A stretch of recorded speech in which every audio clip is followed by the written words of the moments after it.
అందరికీ నమస్కారం. నేను మీ వెంకట్ని. హైదరాబాద్లోని అతి సుందరమైన దేవాలయాల్లో గాజుల రామారంలోని హనుమంతుడి దేవాలయం. ఈరోజు ఆ దేవాలయాన్ని దర్శించుకుందాం. ఈ దేవాలయం కొండ మీద ఉంటుంది. ఈ దేవాలయానికి వెళ్ళటానికి 2 మార్గాలు, ఒకటి బండి మీద, 2 ఈ మెట్ల మార్గంలో ఈ కొండని ఎక్కితే చాలు స్వామివారి దర్శనాన్ని చేసుకోవచ్చు. ఈరోజు మనం ఈ కొండెక్కి స్వామివారి దర్శనం చేసుకుందాం. అత్యంత పురాతనమైన దేవాలయాల్లో గాజుల రామారంలోని శ్రీ ఆంజనేయ స్వామివారి దేవాలయం.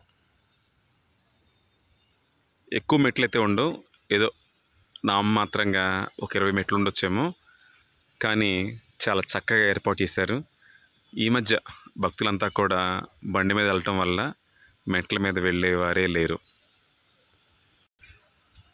అప్పుడప్పుడు మెట్ల మార్గం కూడా వాడుతూ ఉండాలి, లేకపోతే వీటిని మనం పట్టించుకోకపోతే ఇవి కనుమరుగైపోతాయి.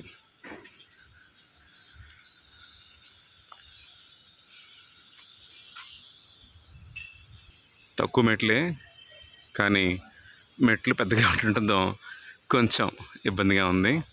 కానీ మ్యాక్సిమం 50 మెట్ల కంటే ఉండవు. ఎక్కేసాం పైకి.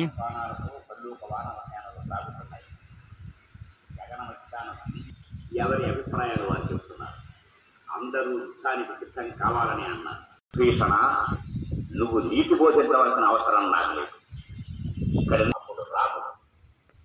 ఆంజనేయ స్వామివారి సిమెంట్ విగ్రహం. యోధులందరినీ విభీషణునికి అభయం ఇవ్వడమా మానడమా అని అడిగారు. ఆఖరికి తన అన్నగారికి వచ్చాడు అంటే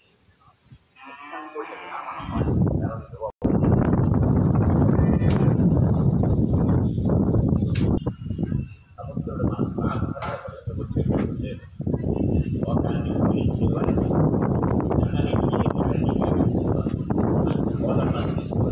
ఆత్మీయాన్ని కనిపించి తీరంతా ఇష్టపడ్డాడు.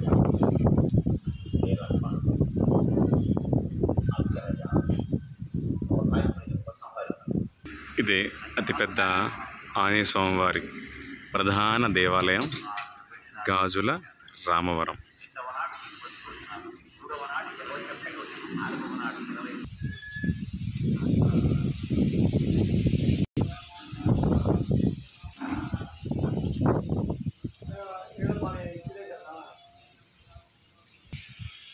ఇదే అందమైన ఆంజనేయ స్వామివారి దేవాలయం, గాజుల రామవరం. ఈ కొండ మీద ఎటు చూసినా కూడా ఆంజనేయ స్వామివారి విగ్రహాలే దర్శనమిస్తాయి మనకి. పక్కన శ్రీ సీతారామ లక్ష్మణ ఆంజనేయ స్వామివారి విగ్రహాలు కూడా మనం చూడవచ్చు.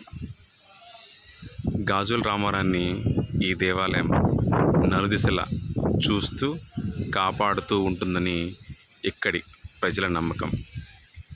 శ్రీ ఆంజనేయం ప్రసన్నాంజనేయం ప్రభాదివేకాయం ప్రతిదిపదాయం. అందమైన దేవాలయం, చూడచక్కని దేవాలయం.